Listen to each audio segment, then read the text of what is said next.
Hola, doy la bienvenida a quienes concurren a este espacio de análisis, de información y de comentarios en esta videocharla astillada. Periodismo creíble, periodismo confiable. Llevo largos meses, no sé si ya un año, dando los indicios que a mi parecer muestran que José Antonio Meade Curibreña, el actual secretario de Hacienda, es el hombre a quien apunta más el interés de los Pinos y de los grupos de poder que convergen en los Pinos para la posibilidad de ser el candidato presidencial en 2018. Hoy Andrés Manuel López Obrador ha hecho en uno de sus comentarios en Facebook una referencia a que él considera que Meade Curibreña será el candidato del PRIAN y que aparte habrá otro candidato que será de simulación en el cual van a converger el PRD, Acción Nacional y otros partidos. Más allá de la consideración específica que hace López Obrador, debo decirles que llevo ya tiempo señalando el hecho de que en Meade Curibreña convergen los intereses de los grupos que pretenden dar continuidad al modelo económico y político que hasta ahora se ha mantenido para beneficio de las élites y para perjuicio. Bueno, perjuicio. Ya ven que hoy Margarita Zavala dijo que habían robado millones de pesos en prejuicio del pueblo veracruzano. Bueno, yo me esmero en decir que en perjuicio de las grandes masas populares, de los intereses colectivos. En ese perjuicio es en el cual se alían estos grupos en las cúpulas. José Antonio Meade Curibreña fue director del Banco Rural, de aquel nefasto Banrural, cuna de corrupción, un área siempre con robos y saqueos a título de ayudas al siempre necesitado campo mexicano. Fue director de Banrural con Vicente Fox y luego ya se convirtió en la Financiera Rural.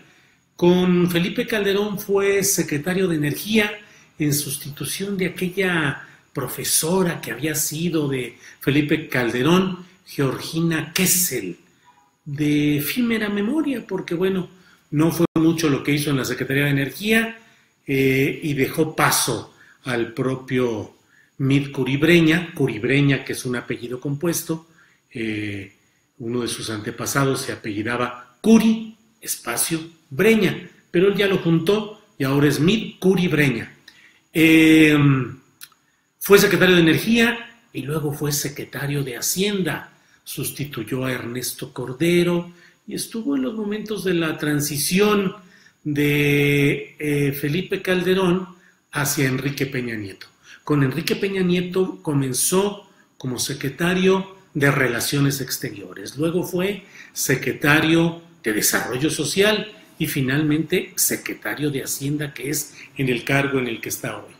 Yo he dicho que me parece que todo apunta hacia él porque creo que el grupo que lleva mano en la definición de la sucesión presidencial 2018 dentro del equipo de Peña Nieto es el equipo de Luis Videgaray Caso, cuyo desgaste por esa excesiva dependencia con Donald Trump y el yerno ejecutivo Jared Kushner lo convierte en una pieza muy vulnerable, además de que el propio Videgaray pues carece de el mínimo empaque para ser candidato.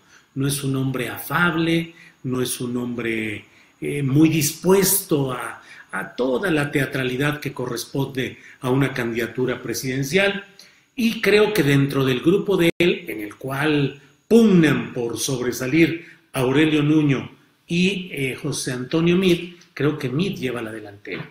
El propio Videgaray puso hace poco una fotografía en Miami que comenté en la columna Astillero y también en este espacio, señalando Videgaray 30 años caminando juntos. 30 años caminando juntos, Videgaray y el propio Meade, José Antonio Meade, a quien llaman Pepe Toño. Pepe Toño es un hombre tranquilo, de conducta afable, cuidadoso de las formas, no hay escándalos de corrupción en torno a él y no es priista, no tiene militancia priista. Eso hace que dentro de los esquemas políticos que maneja el PRI para 2018 hay una plena conciencia de que la fama pública del PRI y de los personajes netamente priistas generará un voto de castigo muy fuerte que seguramente llevaría al PRI a la derrota electoral. Por eso han estado hablando, por ejemplo, de José Narro, de quien se dice que debido a que fue rector de la UNAM, tendría una facilidad de comunicación con los jóvenes, universitarios o no, y que es un hombre que tampoco tiene escándalos de corrupción y que simplemente el mayor tache que se le hace es el de formar parte de ese grupo faccioso dentro de la UNAM que ha mantenido el control con sus asegúnes y pleitos internos, pero desde la etapa del doctor de la Fuente hasta pasar por el propio Narro y estar con el actual rector Graue, que a pesar de pleitos que tienen por vanidades, ascensos y descensos de sus grupos y su gente, sin embargo, son el mismo grupo político. Bien, pues si no estuviera todo esto, seguramente el PRI podría poner, por ejemplo, a Miguel Ángel Osorio Chong, el secretario de Gobernación, que es el personaje más identificado con el PRI, con el priismo clásico, cuyo actuar desde Bucareli, pues es el de la política tradicional repudiada, nefasta, con muchos puntos de repelencia social. Entonces están buscando eso, que haya un personaje que no esté tan identificado con el PRI como lo es el propio doctor Narro. Pero Pepe Toño Mir, que ni siquiera tiene militancia priista, pues entonces él se considera la pieza que puede hacer que incluso se brinque lo que decida la Asamblea Nacional Priista que se va a realizar en agosto y en la cual hay grupos que están intentando de que el PRI cierre candados para que haya un candidato propio, con militancia, con experiencia, con cargos de elección popular. Pero si van en alianza con otro partido, por ejemplo el Verde o el PANAL o cualquier otro partido, entonces se puede brincar eso y se puede postular un candidato externo. Ese es el camino que se busca con Pepe Toño Mir. Veamos datos y, por ejemplo, hace poco surgió una corriente de priistas rebeldes, entre comillas, que impugnan lo que ha perdido el PRI, el desgaste, los millones de votos, los cargos públicos que se han perdido, y dicen ellos que se necesita una recomposición profunda, una recomposición que haga que se recupere la posibilidad de ganar las próximas elecciones.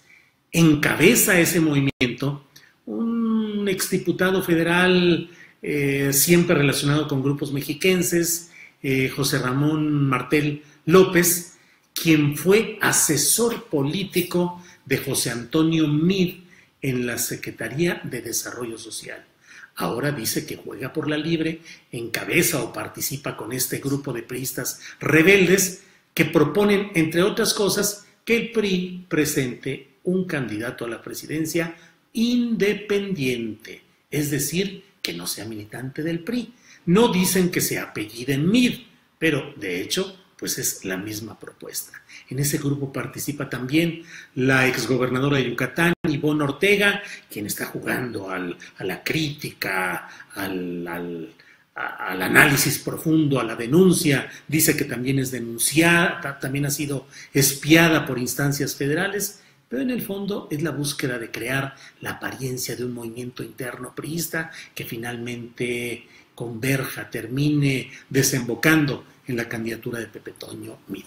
Bien, pues estemos atentos a todo esto porque finalmente son los acomodos de ese gatopardismo que busca quedar en lo mismo haciendo cosas que parezcan diferentes. Leo algunos de los comentarios de ustedes, son lo mismo, sí, exacto, por Slim suena, sí, Slim apoya al doctor Narro, en otras palabras un personaje bueno. Si AMLO ya sabe que no se gana sin alianzas, ¿por qué no busca unificar la izquierda? Pues eso sí es una de las grandes preguntas políticas no confío en el INE. Pues no, el INE, todo el espectro electoral es el mismo de 2006 y de 2012, de las elecciones en el Estado de México y en Coahuila, es lo mismo. ¿Qué va a cambiar? Narro o Pepe Toño y si no, el fraude, o bien con Narro o con Pepe Toño y además el fraude. Pues ¿cuál es el problema? Felicidades, tocayo, te cayó tu aniversario. Finalmente al que pongan por el PRI hay que buscar que no quede. Y Beltrones y Gamboa, pues Beltrones y Gamboa están empujando a sus hijos, por ejemplo, Gamboa a su hijo, Beltrones a su hija. Y creo que su participación no será como aspirantes a la presidencia de la República. De Gamboa se habla que puede ser el próximo presidente del PRI para evitar que haya luchas internas, desgarramientos, que él puede unificar a todos los grupos. Narro dilapidó sus bonos que traía de la UNAM al convertirse en matraquero de Peña Nieto, dice José Ariel Cortés. Las elecciones se decidirán a tercios nuevamente. Sí, pero si se van a tercios, quiere decir que, por ejemplo, Morena y López Obrador solamente van a tener un 30-33% y que las posibilidades de que el otro 66% haga maniobras para salir adelante, pues son muchas. El gran problema es que López Obrador puede estacionarse en sus cifras históricas, en su voto duro, en el que ya tuvo en otras ocasiones puntos más, puntos menos, y que al no haber alianzas o nuevos ingredientes que le hagan realmente detonar una gran participación popular, pues entonces todo quede como en las ocasiones anteriores, 2006-2012. Hoy en Culiacán, Enrique de la Madrid declaró que sería un honor para él ser candidato a presidente. Sí, Enrique de la Madrid es del mismo grupo de Videgaray y de Mir. Está haciendo el caldo gordo y está jugando a que él quiere ser candidato, porque finalmente Peña Nieto les ha dicho que abran su juego, que abran sus cartas a algunos personajes, entre ellos Federico de la Madrid, que sabe que no puede ser, no llegará a ser candidato, no tiene fuerza, no tiene base social, pero jugará para apoyar al equipo de Videgaray, de Nuño y de Mid. Todos los candidatos son malos, como el tricolor de Osorio el entrenador, el director técnico, o también Osorio Chong, el secretario de Gobernación. Lo que sea menos PRI, PAN, PRD. Bueno, jajaja, y Yunes. Bueno, pues les agradezco mucho su atención. Ya hemos hablado de Pepe Toño Mid, el tapado que ya se anda destapando, anda dando entrevistas, comentarios, promoviendo a sus grupos, y por ahí va el tiro, la tirada. Sigamos en contacto aquí en estas videocharlas astilladas, donde analizamos, informamos, comentamos siempre periodismo con credibilidad, periodismo confiable. Gracias por hoy.